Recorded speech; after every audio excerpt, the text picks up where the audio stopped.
Hello and welcome to Knights of the Tax Roundtable. I am Justin Chu, Senior Program Associate with the Field Engagement Team here at Prosperity Now, and I'm joined with two of our VITA superstars, Monica Conover of United Way of Northern New Jersey and Joyia Yorgey of Arkansas Asset Builders. So how are you guys doing? Thanks for joining. Thanks for having us. Yes, thank you for having us. You guys are part of our Enhanced Data Collection Working Group and our most recent Enhanced Data Project. And I want to spend a little bit of time to talk to you about your process throughout it. And I want to turn over to Joyia first and hear a little bit about your experience with the project. So we joined the project a couple of years ago where we have been implementing the Enhanced Data Collection Survey at our tax sites to help gather more information about taxpayer behavior and financial well-being for the VITA program generally, and to reflect our corner of the world here in Arkansas, and also just for the benefit of our own programs to get some additional data and help us hopefully target our programs better to help enhance the financial well-being of our customers. This is our second year with the program, and this was a good idea. We had always done some kind of survey with our folks. This was the first time that we did the enhanced, and it helped us to understand better what people were experiencing. We weren't asking the right questions. So this was something that helped us to understand our clients a little bit better, and also to just know how we can better give them some kind of support.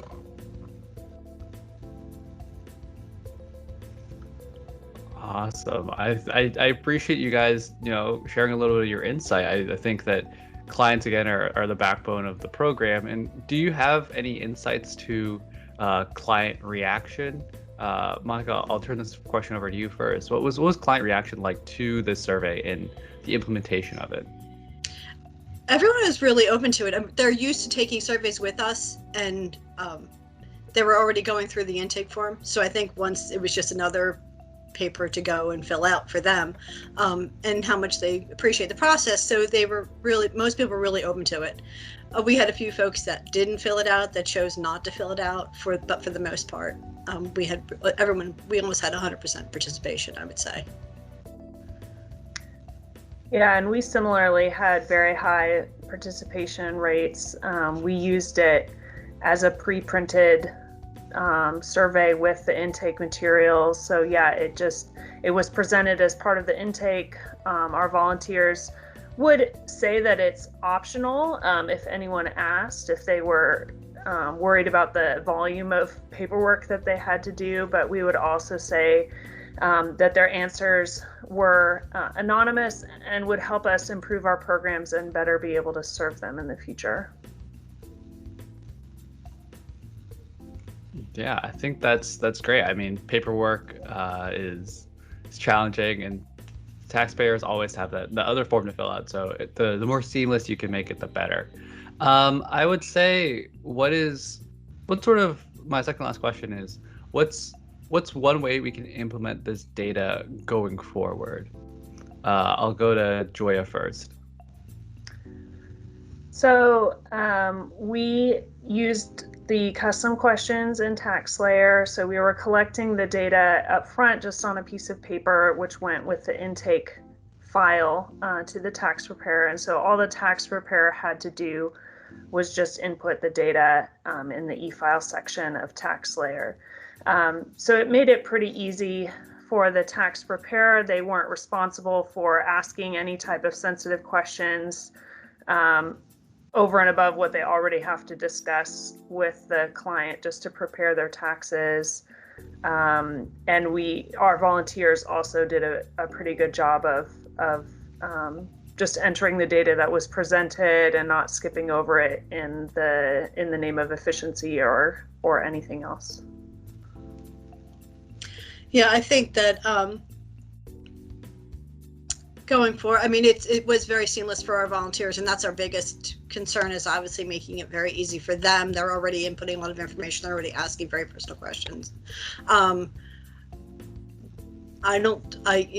forward, obviously things are changing with COVID times, and trying to figure out if we're going virtual, how we're going to do that. Because we want to make sure we ask these questions still, and how we're going to make it work, whether it's a link or something to help them to still complete the survey, get the information we need, and still get input into the system, whether it's through our volunteers doing it through TaxSlayer, or if we're going to have to input somehow on our own, but we want to make sure we still get that information. Yeah, I think that's going to be the takeaway of this filing season coming up, is how do we, turn from paper to virtual. I hope that we find a way to do it. I feel like there's a lot of great data out there for VITA clients. We've done the research, we compiled it into our latest report. And my final question for you is if you guys have any sort of final takeaways from the process, like during the season, or even like we talked about going forward, but do you have any final takeaways of just how everything can flow together, for maybe when we return back to, whatever normalcy looks like? From my perspective, I am really excited about being able to use the data to track financial well-being of our clients, especially the repeat clients that come back to our tax site. So figuring out good ways to extract that data from our reports and then actually reconstruct it into that kind of numeric financial well-being score that the CFPB uses. So that's something that we're still working on, but the longer that we keep participating in this data collection and have, this timeline of data from the same clients, the more and more powerful it becomes as a tool for our organization. So it's worth it to me to keep adapting our processes, whatever it takes, to keep getting that data from as many clients as possible, so that we have as complete of a data set as we can.